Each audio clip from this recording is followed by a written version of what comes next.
nous allons cette fois voir comment afficher une partie de notre table utilisateur en exécutant une recherche à partir d'un formulaire. Voici le résultat que nous voulons avoir.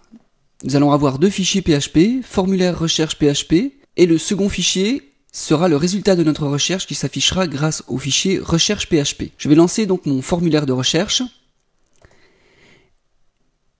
Et grâce à ce formulaire, nous allons pouvoir saisir une portion ou un prénom complet d'un utilisateur, et nous verrons s'afficher la liste des utilisateurs dont le prénom correspond à notre recherche.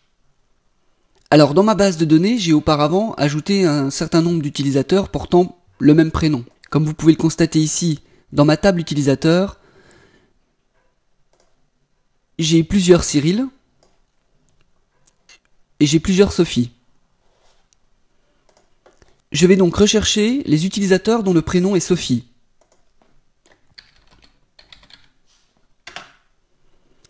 Voici la liste de mes utilisateurs dont le prénom est Sophie. Vous pouvez constater que j'affiche le résultat dans un tableau HTML. Je vais faire une autre recherche. Je vais rechercher les utilisateurs dont le prénom est Cyril.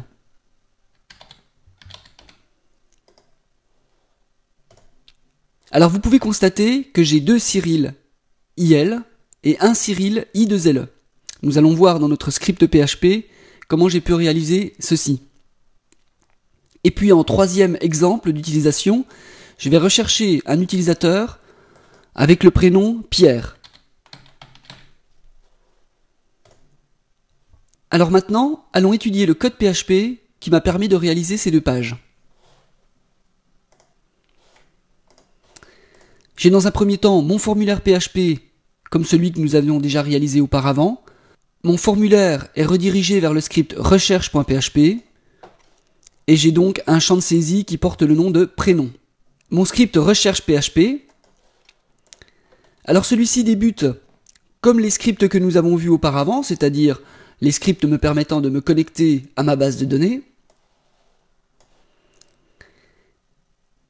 C'est du côté de ma requête que cela devient plus intéressant. Je vais en fait faire une requête pour rechercher dans ma table utilisateur les enregistrements dont le prénom contient la chaîne de caractères que je vais saisir dans mon champ de formulaire. Grâce à l'opérateur SQL like, qui effectue une comparaison partielle de chaînes de caractères, associé avec le symbole %, qui va pouvoir remplacer n'importe quelle chaîne de caractères, je vais donc rechercher les prénoms contenant la chaîne de caractères que je reçois depuis mon formulaire. Puis je vais ordonner les réponses par année de naissance et je vais récupérer le résultat de cette requête dans ma variable résultat. Ensuite, comme précédemment, je teste si ma requête a bien fonctionné. Dans le cas contraire, j'affiche un message d'erreur.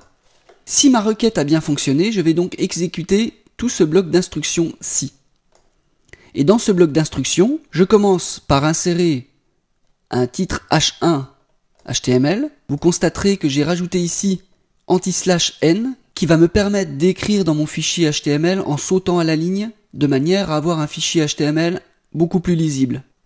Ensuite, je récupère le nombre d'utilisateurs grâce à la fonction PHP MySQL numRow qui prend comme paramètre le résultat d'une requête SQL et qui va donc me retourner le nombre de lignes de cette requête. Et donc ensuite, je peux tester le nombre de résultats de ma requête. Je teste donc si j'ai plus de 0 lignes. Dans ce cas, je vais donc créer mon tableau HTML avec mes réponses. Si j'ai 0 utilisateur, dans ce cas, j'affiche un message que nous avons vu tout à l'heure, c'est-à-dire « Désolé, il n'y a pas de réponse correspondant à votre recherche ».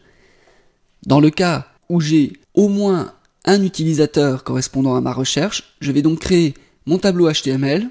Ici, j'ouvre la balise table, que je fermerai à la fin, ici. Je crée la première ligne de mon tableau qui va afficher prénom, nom, email, année de naissance en gras. Puis, pour chaque utilisateur correspondant à ma recherche, je vais créer une ligne avec les informations correspondant à cet utilisateur-là.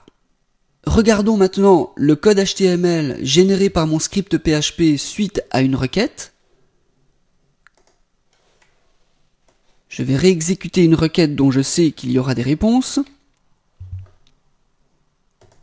Regardons le code source HTML de cette page.